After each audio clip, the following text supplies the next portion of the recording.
Yaman mı yaxşı mı şu bir tek öğrendiğimde ta ahirigacha o'lguncha shu bilan yasha. Birinchi qiyomat jumla jahonga Allohdan keladigan qiyomat.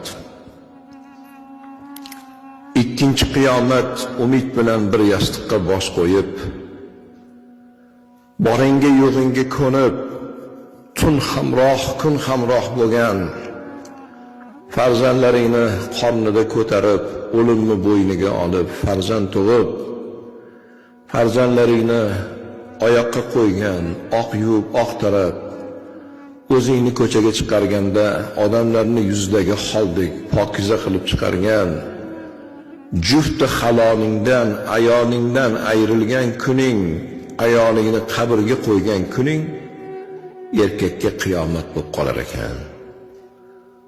O'g'illarimizni haftalab ko'rmaydigan kunlar bor. Bitta dasturmolni chayib berish kelinlarga malol keladigan joylari bor.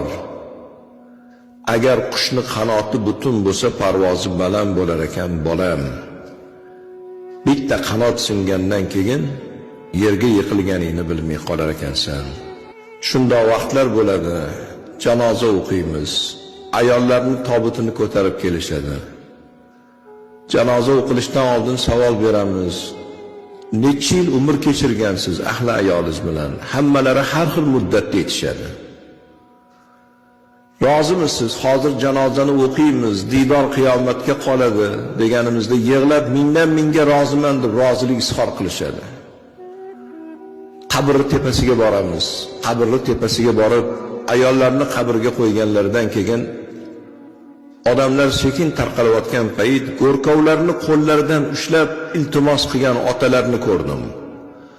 Bolam, ayolimni oldiga hech kimni qo'yma, men o'zim tez kunda kelaman. Men seni yolg'iz tashab qo'ymayman deb, oradan ko'p o'tmasdan ayolini qabrini oldidan qo'lim topgan erkaklarni ko'rdim. Bir tomondan yuraging ezilib yig'laysan, bir tomondan tahassub qilasan, qanday baxtli insonlar.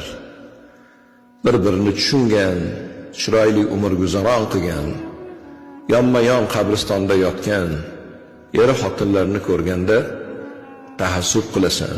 Bir xil hayoti farovon bo'lgan, bir-birini tushungan er-xotinlarning hayoti u dunyoda ham davom etar ekan, jannatda ham didor bo'lar ekan. Ilohim har bir insonga umid bilan bosh qo'ygan, jufti haloli bilan qo'sha qarishchi, o'tkazgan hayotidan chiroyli bir mamnun bo'lib, umr guzaron qilib, jannatda ham birga